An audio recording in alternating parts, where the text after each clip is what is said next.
What's happening, folks? Back with another reaction, back with some more Suzanne Vega, and we're continuing with the tracks on Solitude Standing, 1987, that I've not yet reacted to. Thank you again to Sofia for this and the self-titled album, as well as to Darren for Flying with Angels, an album we will get to after we've finished going through the remaining tunes on Solitude Standing. Luca agrees with all this. But yes, I decided of the remaining tunes to react to Night Vision this time around.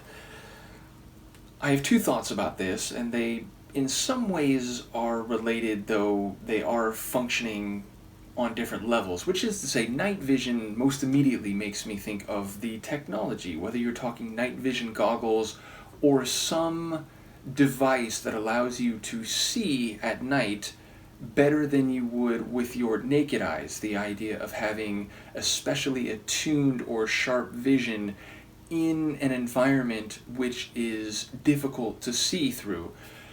But of course, a night vision could also be a vision you have at night, a vision being a revelation, a dream, or a scene in your mind that is not actually related to what your eyes are seeing. Something, whether it's, predicting the future or conceiving of a scenario that is, again, not in your immediate line of sight, but is in your mind's eye, shall we say. So again, I wouldn't be surprised if one or both of those concepts is involved, but even if that's the case, I would imagine there to be figurative meaning and it to be set within some personal narrative that is otherwise not derivable from the title itself. So let's see what it is in practice. This is Suzanne Vega. The tune is Night Vision, and it's from her 1987 album Solitude Standing.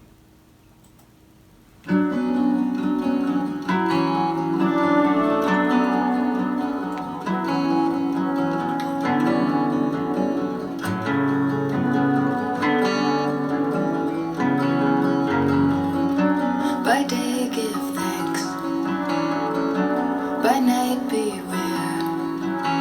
Half the world in sweetness, the other in fear. When the darkness takes you with her hand across your face, don't give in too quickly, find the thing she's erased. Find the line, find the shape through the grain. Find the outline and things will tell you their name. The table, the guitar, the empty glass, all will blend together when the daylight has passed. Find the line, find the shape through the grain. Find the outline and things will tell you their name. Now I watch you falling into sleep. Watch your fist uncurl against the sheet. Watch your lips fall open and your eyes dim in blind faith. I would shelter you and keep you in light, but I can only teach you night vision, night vision, night vision.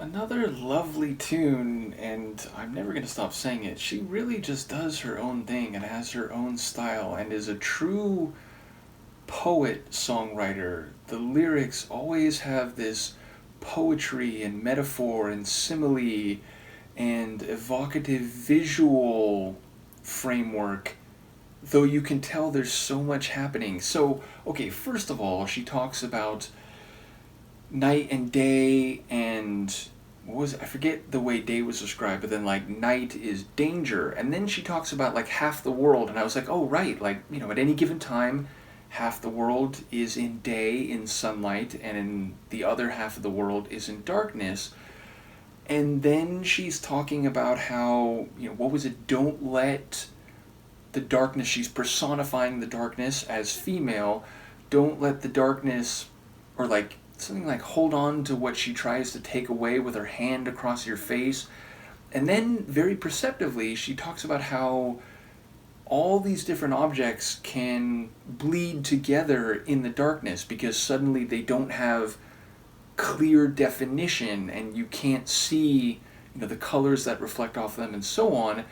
But if you can find the outline, if you can, whether, you know, physically or visually, you can still get the sense of shape of things, of the characteristics of things, and you can still know their, what was it, name or their face. So yeah, I think that's very poetic and true in that darkness can obscure and blend everything together, but if you learn to see the outline, the shape of something, literal or figurative, then even in darkness you can still identify and appreciate discrete entities and their differences and their roles, their functions. And then suddenly she says, like, you know, I see the, you know, your lips open and your eyes dim, and it's like, oh, like night as in the end of a life, the end of biological function, and maybe, you know, the idea of night vision, you know, your waking life before you die, or maybe perchance to dream, as Shakespeare would say, after you die. So then I thought, like, maybe, again, you know, danger, the idea of night as representative of the end of a day, the end of a life on a longer timeline.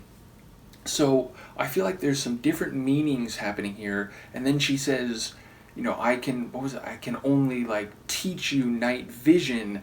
So maybe, you know, she's talking about any one of those levels of meaning, but that she has a sense for how to see, how to identify, and how to hold on to things that darkness and night would take away, and she's trying to convey or pass along that knowledge to whoever is being spoken to. Either way, it's all very compelling, it's all very poetic and intriguing.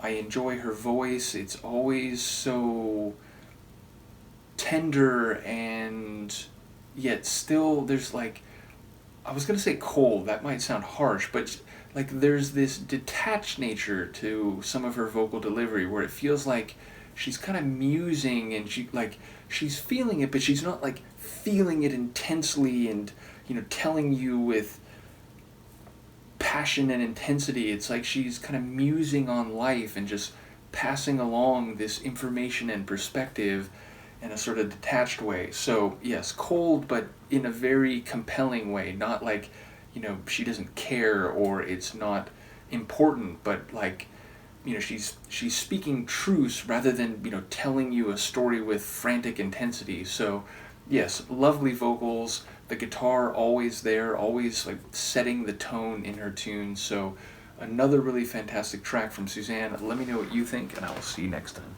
Peace.